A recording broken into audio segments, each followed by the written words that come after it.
साधना और साध्य दो उन्होंने बात किया था।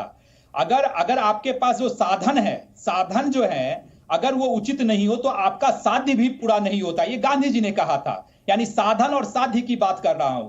अगर नीतीश कुमार जी आरजेडी के साथ मिलकर इस तरह का काम कर रहे हैं और आरजेडी का चाल चलन चरित्र पूरे भारतवर्ष की जनता को पता है। अभी महिला रिजर्वेशन पे ही इनके तमाम नेताओं के कैसे कैसे जैसे उन्होंने वक्तव्य आए हैं, इन्हीं के पार्टी के वरिष्ठ नेता हैं, महिला रिजर्वेशन पे क्या बोल के आए हैं इनको पता है।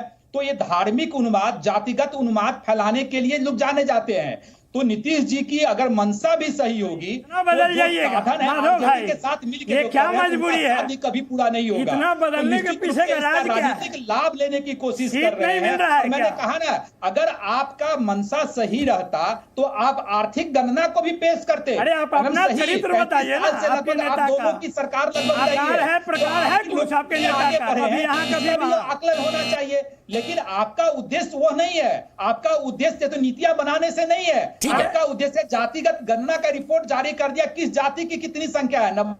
जी, अरे आपके दल का क्या है? अब आपके राजनीतिक मंशा को हम लोग कभी पूरा नहीं होने देंगे। मैं 1 मई 1930, आपने कहा कि गांधी जी को याद किया आपने। देखिए, एक गांधी थे जिन्होंने आर्थिक असमानता खत्म की, दूसरे गांधी हैं जिन्होंने जाति जनगणना कराई। अब कांग्रेसियों को गांधी जी लगते हैं, राहुल गांधी, इसमें कोई दिक्कत नहीं है, मुझे कोई आपत्ति भी नहीं है। कांग्रेसियों को गांधी जी लगना चाहिए राहुल गांधी में। लेकिन गांधी जी ने 1 मई 1930 को पहली जाति जनगणना जब हो रही थी तो अपने लेख में क्या लिखा था?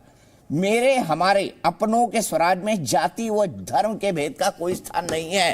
तो साधना भारती जी, जो गांधी जी कहते थे उसका तो उल्टा ही काम कर रहे हैं आप। तो बोल रहे हैं ये जाति, जिसकी जितनी हिस्सेदारी उसकी उतनी भागीदारी, जिसकी जितनी संख्या भारी उसकी उतनी भागीदारी। ये तो गांधी जी के विचारों का ठीक उल्टा है। और आज गांधी जयंती का क्रेडिट भी ले रही हैं आप। देखिए आदरणीय दीपक जी, कोई क्रेडिट लेने की बात नहीं है यहाँ। और आप जो गांधी जी की बात आपने राहुल गांधी जी से जोड़कर जो कही, मैं तो कहती हूँ हर उस आपने जोड़ी थी साधना जी, मैंने नहीं जोड़ी। आपने 2 अक्टूबर का एग्जाम्पल दिया था, मैंने नहीं। ठीक है, कोई बात नहीं। मैं ये कह रही हूँ, हमें हर उस व्यक्ति में गांधी दिखता है जो गांधीवादी विचारधारा पर चलता है, जो वसुधैव कुटुंबकम को मानता है, जो कि ये चाहता है कि संतुलन बना। वसुधैव कुटुंबकम तो G20 का नारा था, ये मोदी जी का नारा है। मतलब आपको मोदी जी में भी गांधी जी दिख रहे हैं? नहीं, मोदी जी का कोई नारा नहीं है। वसुधैव कुटुंबकम G20 का नारा था भाई। मूल वाक्य का नाम तो वसुधैव कुटुंबकम संसद के प्रवेश पत्र में लिखा हुआ है। ये मोदी जी ने इजाद नहीं किया था। हम ये कह रहे हैं कि हम इतना चाहते हैं। आप कह रहे हैं अरे प्रकृति भी असंतुलन जब हो जाता है तो उसमें भी गड़बड़ी आ जाती है। तो लोकतंत्र में तो असंतुलन की जगह ही नहीं है। लोकतंत्र में बहुमत का शासन होता है ना भाई। हम तो लोकतंत्र के साथ चल रहे हैं और ये काम हमने शुरू नहीं किया। हम तो ये कह रहे हैं कि जब राम मंदिर आंदोलन हुआ तब कौन आ गया है? आप तो उस टाइम के सबसे बड़े पत्रकारों में सम्मिलित रहे। आपने उस आंदोलन को बहुत करीब से देखा आदरणीय दीपक जी। उस समय ओबीसी, एससी, एसटी, जब आपको झगड़ा कराना है, लड़ाई करानी है, तलवारें तनवानी है तो ओबीसी आओ, दलित आओ, आदिवासी आओ। जब राम मंदिर का ट्रस्ट बनेगा तो चयनित करके गॉड से वादी अल्पसंख्यक अगड़ों को वहां बिठाया जाएगा। राम मंदिर के भूमि पूजन में भी पिछड़ों को नहीं बुलाया जाएगा। एक ट्रस्टी का नाम बता दे तो मैं मान जाऊंगी। तो आज भाजपा आगे आए और पिछड़ी कद्दावर उमा भारती जी को प्रधानमंत्री का दावेदार बनाए और वयोवृद्ध अडवाणी जी को, वयोवृद्ध मोदी जी को जो 73 वर्ष के, जैसे अडवाणी जी को भेजा था मार्गदर्शक मंडल में, वैसे ही अब मोदी जी को भेज दिया जाए। तो इसमें गड़बड़ क्या है? हम तो कह रहे हैं संतुलन बनाइए। मोदी जी अपने को राम मंदिर के शिलान्यासकर्ता कामेश्वर चौपाल अनुसूचित जाति से आते हैं। ठीक है साधना भारती जी, बस हो गया, आपका टाइम खत्म है। अब देखिए, मैं सीधे प्रेम रंजन जी के पास चलता हूँ। प्रेम रंजन जी बताइए, कामेश्वर जी किस जाति से आते हैं और क्या वो ट्रस्ट में है कि नहीं है?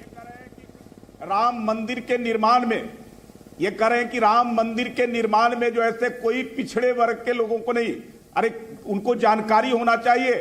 हाँ, आपने तो राम जी के जो ऐसे काल्पनिक बताया था।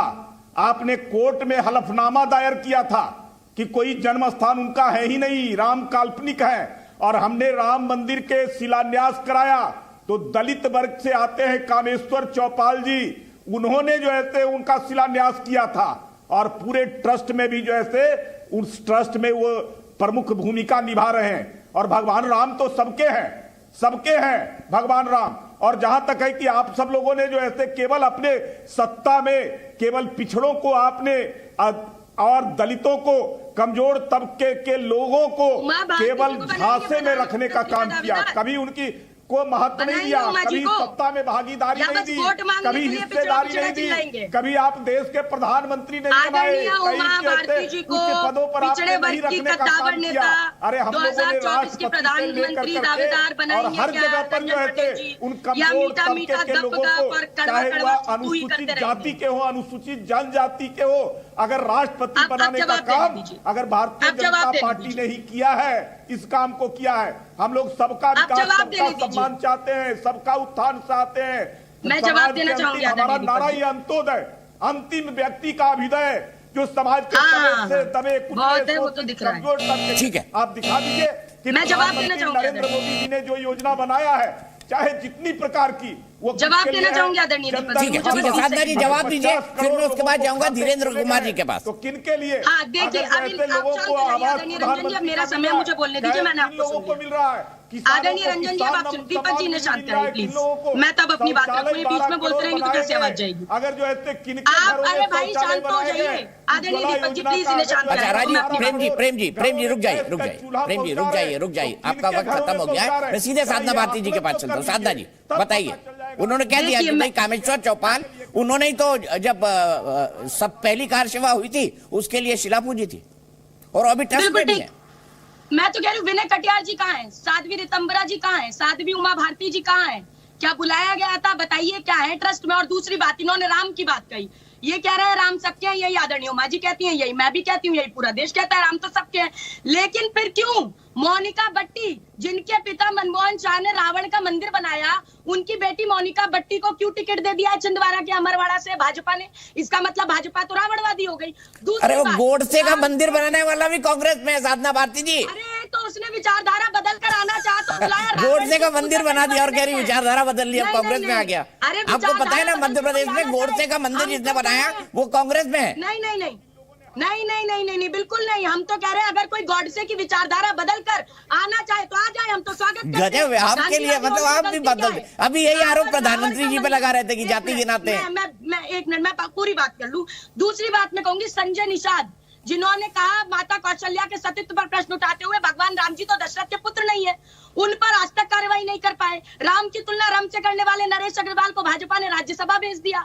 उसके बाद महेश शर्मा जी ने माता सीता जी का अस्तित्व नकार दिया, और उमा भारती जी ने खुद ये कहा कि महिला आरक्षण बिल जिस तरीके से हुआ है वो सही नहीं है, उसमें ओबीसी का होना चाहिए था, जगह मिलनी चाहिए थी।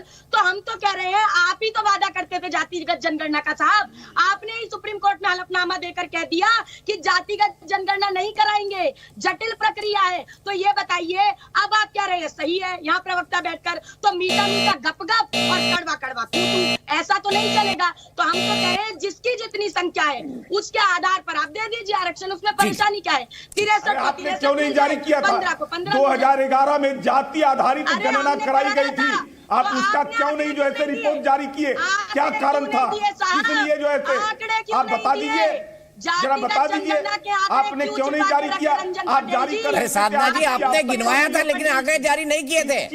2011 में आपने की थी गणना, लेकिन आंकड़े जारी नहीं किए थे। अरे आदरणीय दीपक जी, आप तो इतने समझदार और वरिष्ठ पत्रकार हैं, क्या आंकड़े क्या उसी दिन आ जाते हैं क्या? भाजपा की सरकार 2011 में जब जनगणना हुई उसके बाद 3 साल तक आपकी सरकार रही, 3 साल तक आप चाहती तो आंकड़े जारी कर सकती थी। अरे हमने नहीं कर सकते, तो आंकड़े क्यों नहीं जारी किए भाई साधना भारती जी? आंकड़े क्यों नहीं जारी किए? हम नहीं जारी कर सकते हैं। आदरणीय दीपक जी, हमारी सरकार जब गई, इनकी सरकार थी ना, वादा करने वाले लोग तो आपने अरे आपने जब गिनवा दिया था तो आंकड़े क्यों नहीं जारी किए बताइए ना साधना भारती जी? तब आपको गांधी जी याद आ गए। गलती थी हमारी, नहीं किया हमने, हटे हम सरकार से। अब मान लिया ना, गलती मान ली ना। देखिए नहीं चाहते थे, नहीं चाहते थे ये आंकड़े आए, ये सच्चाई है कि आप नहीं चाहते थे कि आंकड़े आए। जो कमजोर तबके के हैं, पॉलिटिकल पार्टी है, बल्कि शोषित है, उनको आपने सत्ता में रहते कभी हिस्सेदारी नहीं दिया, कभी भागीदारी नहीं दिया। आज जो ऐसे सत्ता से जब उतर गए तब बहुत याद आ रहे हैं पिछड़े, अति पिछड़े, कमजोर तबके के लोग, तब आ रहे हैं। और वयोवृद्ध है, हैं मोदी जी, 73 साल के हो गए हैं। जब तक गांधी सत्ता जी में रहे, मार्गदर्शक मंडल तब में तक जो है आडवाणी जी केवल को तो उनको डाल वोट दिया में था। अच्छा ठीक है ठीक है ठीक है, रुक जाइए रुक जाइए रुक जाइए। अब इसको फ्री फॉर ऑल मत बनाइए। मैं सीधे धीरेन्द्र कुमार जी के पास जाता हूँ। धीरेन्द्र जी देखिए, बात यहाँ पर समझ